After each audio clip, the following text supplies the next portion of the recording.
దేశవ్యాప్తంగా కొంతమంది మొబైల్ యూజర్లకు వచ్చిన ఓ ఎమర్జెన్సీ అలర్ట్ కలవరపాటుకు గురి చేసింది. తీవ్ర పరిస్థితి అన్న అర్థంతో మెసేజ్ రావటంతో అది ఎక్కడి నుంచి వచ్చిందో ఎందుకు వచ్చిందో తెలియక చాలా మంది గందరగోళానికి గురయ్యారు. ఆ విషయంపై కంగారు పడాల్సిన అవసరం లేదు. ఆ మెసేజ్ను కేంద్ర ప్రభుత్వమే పంపింది. ఎమర్జెన్సీ అలర్ట్ సిస్టమ్ టెస్టింగ్లో భాగంగా ఈ మెసేజ్ వస్తోంది. ఇప్పటికే ఇలాంటి మెసేజ్లు రాగా తాజాగా మరోసారి ఈ సందేశం వచ్చింది. భూకంపాలు, సునామీలు, ఆకస్మిక వరదల్లాంటి విపత్తుల సమయంలో ప్రజలను అప్రమత్తం చేసేందుకు జాతీయ విపత్తు నిర్వహణ సంస్థతో కలిసి కేంద్రం ఈ ఎమర్జెన్సీ అలర్ట్ వ్యవస్థను రూపొందించింది. ఇవాళ దీన్ని పరీక్షించారు. తెలుగు రాష్ట్రాలతో పాటు దేశవ్యాప్తంగా కొంతమంది స్మార్ట్ ఫోన్ యూజర్లకు ఈ ఫ్లాష్ మెసేజ్ వచ్చింది. ఇంగ్లీష్, హిందీతో పాటు ప్రాంతీయ భాషల్లో ఈ అలర్ట్ను పంపించారు. దీంతో యూజర్లు ఒకంత ఆందోళనకు గురయ్యారు. మొబైల్ ఆపరేటర్లు సెల్ బ్రాడ్కాస్టింగ్ వ్యవస్థల అత్యవసర ప్రసార సామర్థ్యాలను అంచనా వేసేందుకు ఈ పరీక్ష నిర్వహించారు.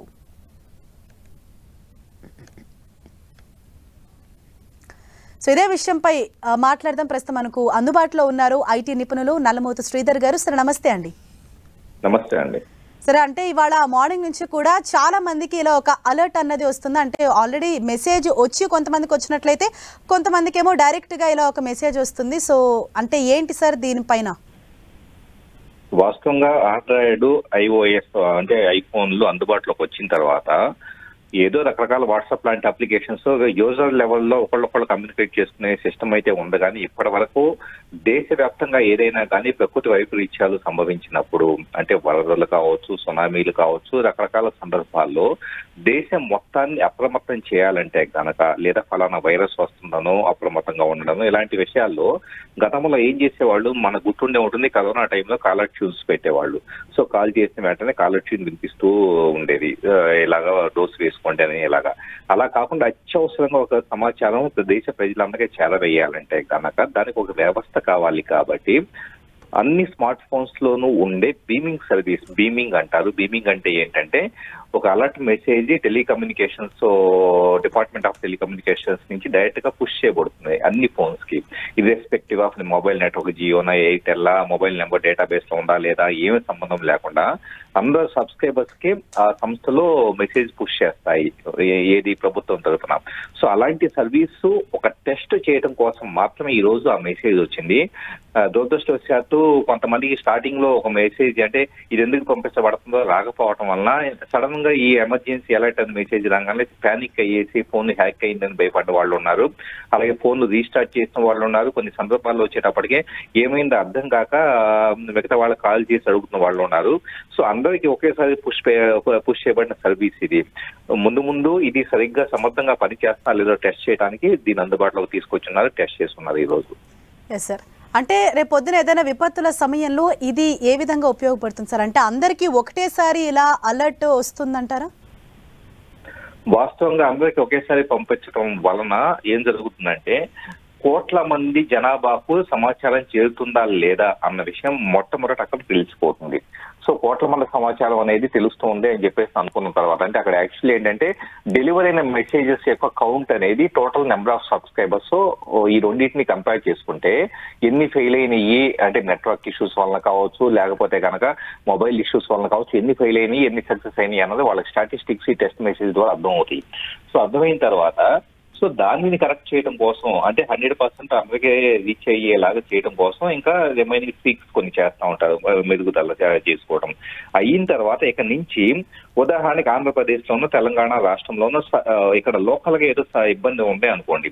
సో దానిని కేవలం ఇక్కడ ఉన్న వాళ్ళకి మాత్రమే మెసేజ్ పంపించబడేలాగా లోకల్ టెలికాం సర్కిల్స్ ద్వారా పంపిస్తారు. లేదా దేశవ్యాప్తంగా సమాచారం ఇవ్వబడే విషయం అయితే గనక దాన్ని ఓవరాల్ ఇప్పుడు మనకి ఎలాగైతే దేశవ్యాప్తంగా మెసేజ్ వచ్చిందో అలా పంపిస్తూ ఉంటారు. సో డెఫినెట్ గా కూడా అత్యవసర సమాచారాన్ని ప్రజలకు చేరవేయడానికి ఒక మంచి సర్వీస్ గా మనం చెప్పుకోవచ్చు. వాస్తవంగా యుఎస్ లో మనకి ఈ టైప్ ఆఫ్ సర్వీస్ ఎప్పటి నుంచి అందుబాటులో ఉంది.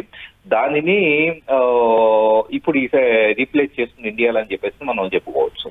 Yes sir.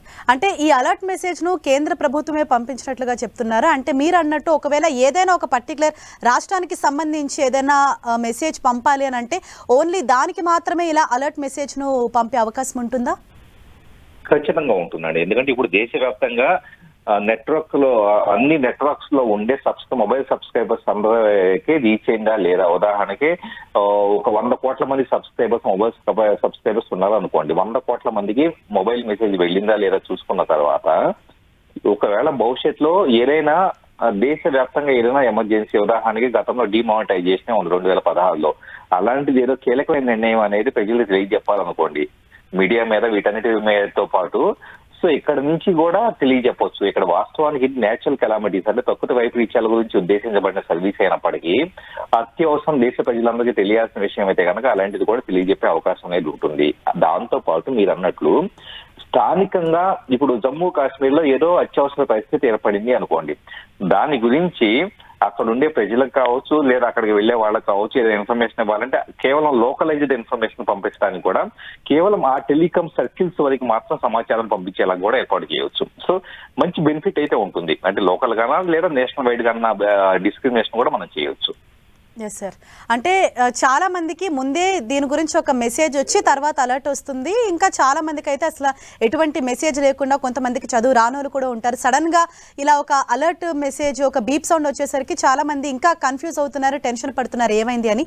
సో మీరు ఇచ్చే క్లారిటీ ఏంటి సార్? అంటే రిపీటెడ్ గా కూడా ఈ అలర్ట్స్ అన్నవి వస్తున్నాయి. వాస్తవంగా ఇలా టెస్ట్ చేసేటప్పుడు డిపార్ట్మెంట్ ఆఫ్ టెలికమ్యూనికేషన్స్ మొట్టమొదటి చేసి ఉండాల్సిన పని ఏంటంటే అందరూ ఇంగ్లీష్ లో పంపించున్నారు. వాస్తవంగా ఇంగ్లీష్ చదువుకున్న వాళ్ళకైతే కనుక ఎంతో కొంత అర్థమై ఉండేది. ఫస్ట్ మెసేజ్ లోకల్ భాషలో పంపించబడినట్టయితే బాగుండేది. ఇప్పుడు ఇంకొకటి ఏంటంటే తెలుగు అని చెప్పేసి అనేది ఇక్కడ లోకల్ మన తెలుగు వచ్చింది, నార్త్ ఇండియా కన్నడ వాళ్ళకే కన్నడ ప్రాంతం వాళ్ళకే కన్నడ వస్తుంది. సో అలాగా స్థానికంగా ఉండే భాషలో ఫస్ట్ మెసేజ్ పంపిస్తే కనుక ముందు జనాలు పానిక్ అయ్యేవాళ్ళు కాదు.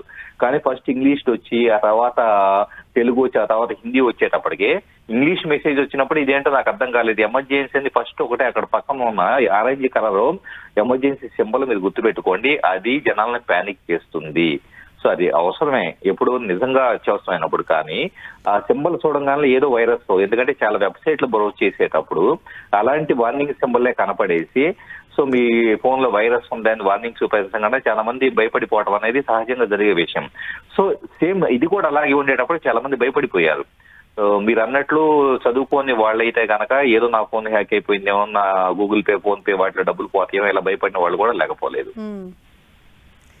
ఖచ్చితంగా కూడా దీన్ని కొద్దిగా ఎఫెక్టివ్ గా ఇంప్లిమెంట్ చేసి ఉండాల్సి ఉంది. Yes sir. Thank you Sridhar గారు.